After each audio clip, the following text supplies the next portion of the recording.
Moving on from our dance moves to now the state of the NL East. Yes.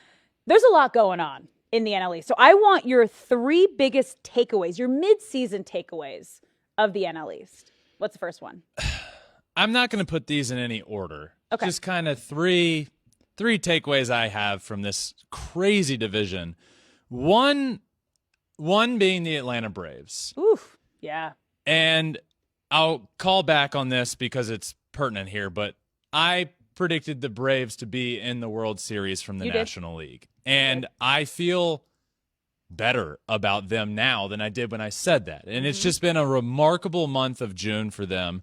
They've homered in 20 straight games, and they're in first place by a large chunk in the NL East. 9 games. Over the Marlins, who they just finished off, they just dominated them in a series, the second place team in the division.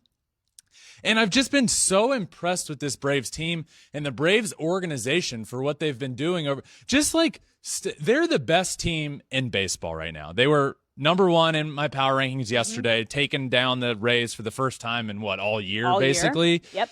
So I just think about this Braves team, what they've gone through over the last year plus. They lose their league MVP in Freddie Freeman. They lose their franchise shortstop in Dansby Swanson. They traded away their all-star catcher from last year in William Contreras. And what's been the result? They're the best team in baseball. Yeah. And they added Matt Olson, who's an all-star at first base. And if it weren't for that MVP they lost in Freddie Freeman, Matt Olson's probably the starter at first base. They had Sean Murphy, who's the all-star starting catcher behind home plate there. Orlando Arcia, the replacement for Dansby Swanson, who everybody was worried about.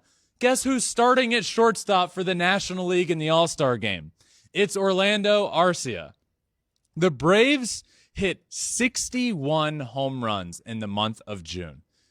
I mean, they're just on a crazy pace right now, or on a tear at the plate. The next closest, by the way, the Angels, hit 47 homers in the month. The Braves hit 61. 47. 15 of those were from Shohei Ohtani. Exactly. A third of them were Shohei, basically. And the Atlanta Braves have 8 All-Stars. 8. Yeah. It's the most in a single season in the franchise's history. It's also the first time ever that our entire infield, as in the Atlanta Braves' entire infield, has been selected to the All-Star game. And I thought this was really cool because Ron Washington is like a favorite around baseball just from, he's had a great career. He was the manager of the Rangers when they went to the World Series, and he was awesome to watch there. But now he's the third base coach and infield coach for the Atlanta Braves. And when the Atlanta Braves had their entire infield named to the All-Star team, Ron Washington said, "This probably is the greatest day of my career." Aww. It's just the vibe there is so great. So my one takeaway is that the Braves are what they are what we thought they were. Wait, who you thought they were? Who you were raving about? They are who I thought they were. I mean, it's crazy. They're the only team to win every series in June. And as you mentioned, I mean, they are running away with the division that we thought was probably going to be a little closer. I think everyone thought it was going to be way closer, especially with how much money that the Mets invested. On to my point number 2. Okay, move to your point number 2. The New York Mets. There we go. And the disappointing season. I think disappointing is the nicest word I could have possibly used.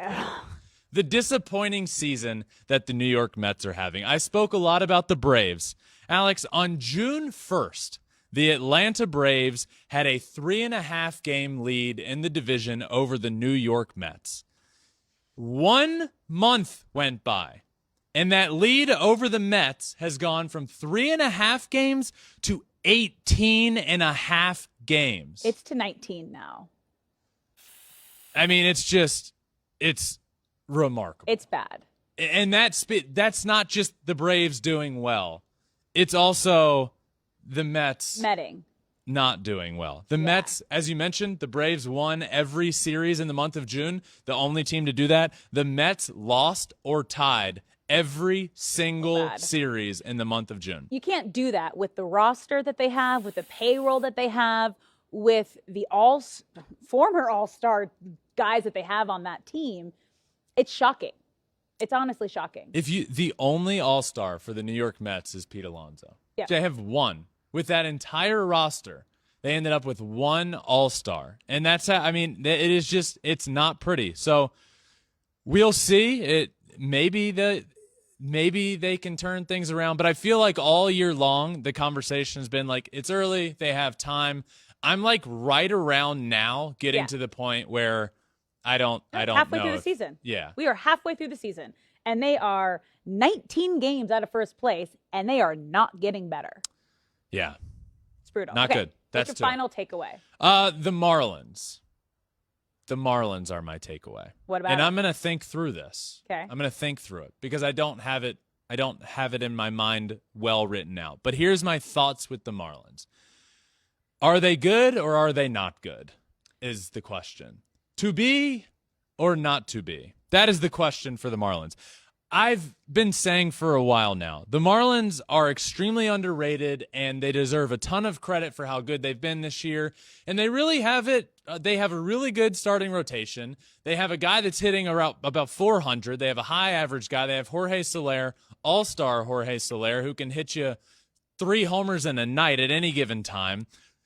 But they have never been seen as like this juggernaut. And even still, I put them in power rankings and it's like, really though, the Marlins? And my answer is yes, but then they go into that series with the Atlanta Braves and they just leave you scratching your head of can this team, the Marlins, who are in second place in the NL East, can they compete with the juggernauts of the league?